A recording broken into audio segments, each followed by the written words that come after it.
This time yesterday, literally 24 hours ago, we were watching the following out of the White House cabinet meeting where the subject of Jeffrey Epstein came up, and Donald Trump injected himself into the exchange, which was meant to be between the New York Post reporter and Pam Bondi, as follows. SOT 1.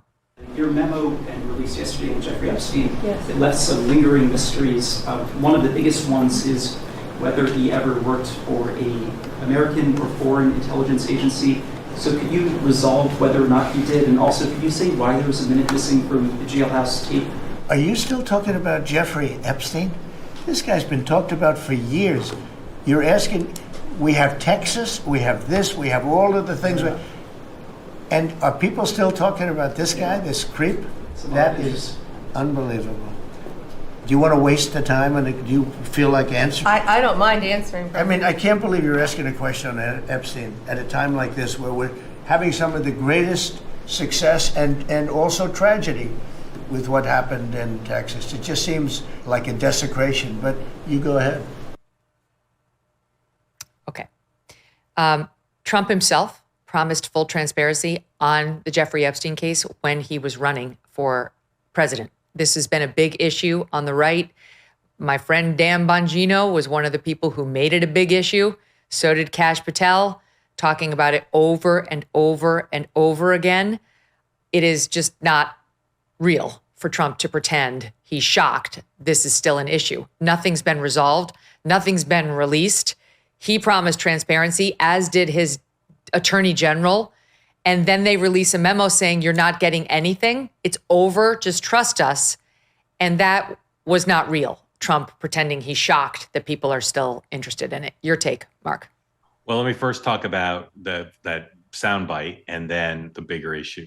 So I'm a student of Donald Trump and how he handles public appearances, as are you. And I don't have the world's most sensitive spidey sense, but I got some spidey sense. That he regularly says, I don't like that question, does it all the time, but that was with a purpose.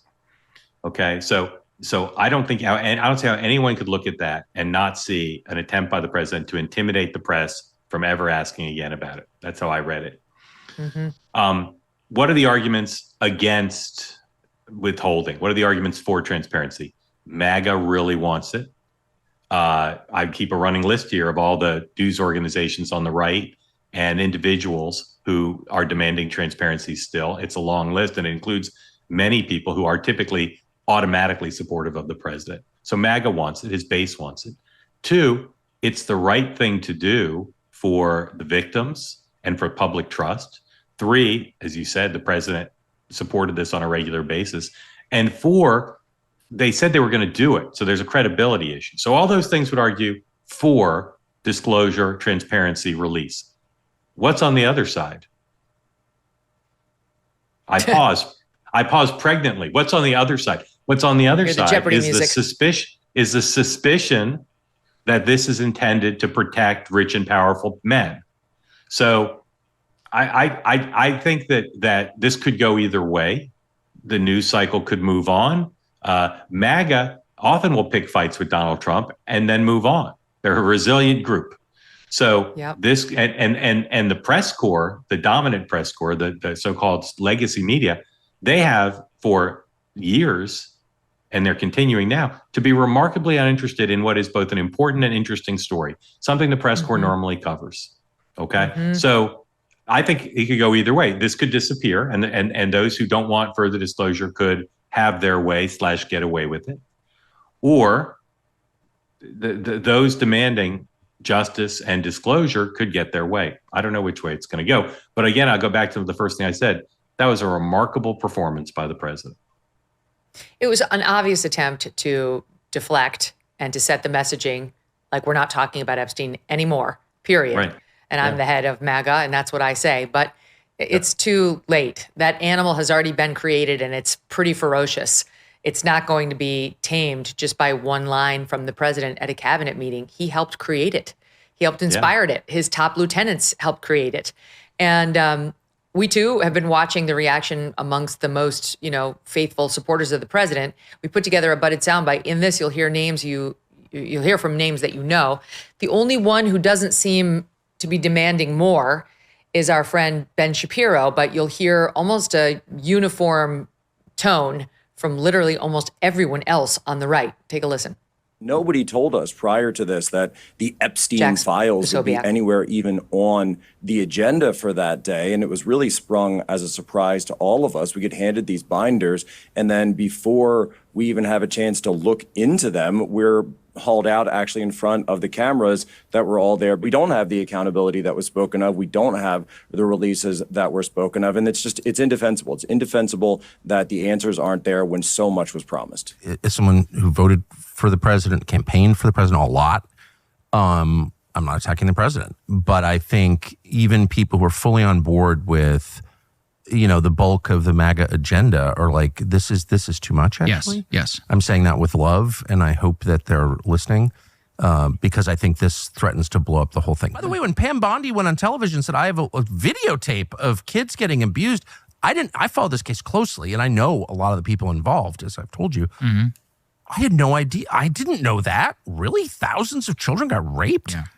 Who raped them? Where are the rapists? Like, why aren't they in jail? This is the Department of Justice. Yes.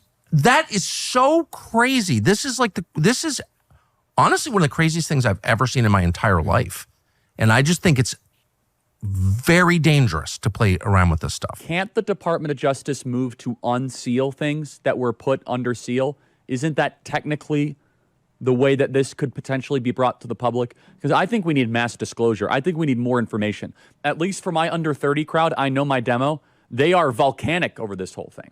And by the way, the over 60 crowd, they're like, Epstein, whatever, not a big deal. No, but under 30, can you explain that to our audience too, Mike? The hyper online under 30 crowd, this is a major, major issue.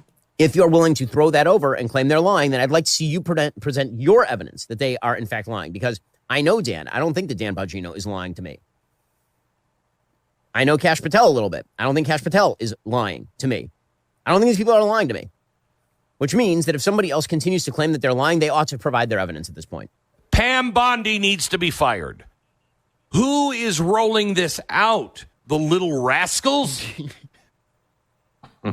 Panky, look, I got some videotape. What are you doing? This is ridiculous. Really interesting, right, Mark?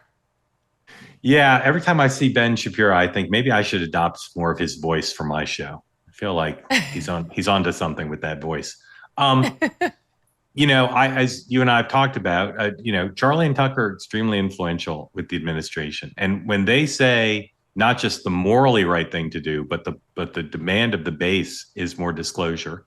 And then, but Ben gives voice to the reality for some, which is Pam Bondi's taking a lot more heat than Kash Patel and Dan are, a lot more. And yet they're out there with more specificity saying, trust us, case closed. So I'll continue to watch to see how they handle this. The president endorsed them on True Social the other day, not specifically on this issue, but in general. Not her. But not her, although he was pretty friendly in the cabinet room.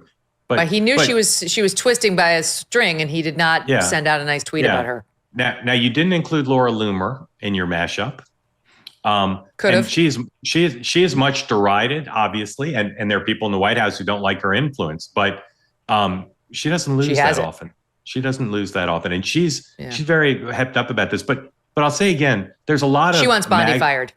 Yeah, there are a lot of MAGA obsessions that aren't necessarily in the public interest or aren't rooted in truth, justice, and the American way. This is a real thing, and Tucker, I think, gave voice to it. Like, forget the conspiracy theories. Just deal with the reality of how this man was treated by the criminal justice system, and how discouraging that was, not just to the victims, but to people who believe in justice and people who believe in the American system treating people fairly. Like, this requires extraordinarily detailed care and disclosure. And the administration, after championing it and after knowing full well how important it was, as Charlie said, to so many of Americans, regardless of their political affiliation, is basically saying, trust us, case closed. And it could sustain, but I don't think it will. And I don't think it should, because imagine the status quo and what that will do to people's lack of trust in the government and in and commitments that have been made. listening to the theorizing around it has been fascinating. Just this morning, I was listening to Scott Adams, creator of Dilbert, and also just very bright social commentator. And he was saying, let's just say, without evidence, he was very open, but this is just a theory. Let's just say that there is some Israel connection with Epstein. Like he was an agent, something, collecting compromat on various people. Mm-hmm. And he went to Trump and said, you got to make this go away. And Trump went to Bongino and Patel and Bondi and said, for the sake of peace in the Middle East, we're moving on. There's nothing to see here. And that's what I want you to say. Would I consider that a lie I couldn't forgive? That's a Scott Adams still. No, I wouldn't, he said. The president, this is total speculation, but the president going to those three and saying, it's over, I don't care what you say, but you have to make it go away, we're moving on, would explain the way all three have behaved over the past couple of weeks. Yeah. Again, if they're telling the truth and they really believe that the right thing for the world is to say there's nothing to see here, didn't commit suicide, wasn't murdered, didn't have a list, nothing more to disclose that would be good for the public to know, then they're doing a crap job explaining why. They're doing a crap job giving us confidence. There needs to be long interviews, long press conferences, not just a statement and not just short disclosure. And they need to walk through it all. Pam Bondi yesterday says, well, there's a minute gap every day. Maybe, but minute gap is something that, is not going to go away without a really clear explanation. And she dropped that like it was a nothing. Everybody was like, wait, what? Yeah. It's real? The minute before midnight thing is real? And you thought you were just going to get away with it? Every night. On Next Up, there's a minute gap every episode where I tell my best jokes and the producers cut them out. And someone winds up dead, FYI. Exactly. Yeah. So what? Wait, what? Someone dies at the end of every episode. Again, the Mossad thing in my world, the Mossad thing's very big as a matter of speculation. But the other speculation is, as my friend Dan Turntine says, Donald Trump, has deep affiliations where Jeffrey Epstein did in South Florida and on the Upper East Side of New York City. And so maybe he's trying to protect friends. Now, some people say he's trying to protect himself. No idea. But as I said before, there needs to be an explanation for what they're doing, because all the equities, all of the logic, all the doing the right thing falls on the side of disclosure. So if they're telling the truth, if they're confident that there is nothing more to disclose that would be in the public interest to know, they need to do a better job of walking us through that and not just saying to reporters, how dare you ask? Since President Trump was sworn in, his administration has made enormous progress at a breakneck pace. But don't forget, while they're moving mountains for the good of the nation, you've got your own personal savings to worry about. And one of the best ways to look after your savings is through diversification, particularly with gold, like from Birch Gold Group. In the past 12 months, the value of gold has increased by 40%. OMG. Central banks continue to bolster demand for gold by buying in record quantities. Global instability and tension is high, and Birch Gold makes owning physical gold extremely easy. Easily convert an existing IRA or 401k into a tax-sheltered IRA in physical gold, or buy some to store in your home safe. Just text MK to the number 989898, and Birch Gold will send you a free info kit on gold. There's no obligation, just useful information. With an A+ rating from the Better Business Bureau and tens of thousands of happy customers, take control of your savings today. Text MK to the number 989898. Thanks so much for watching. If you like what you just saw, hit the subscribe button for more clips and full episodes.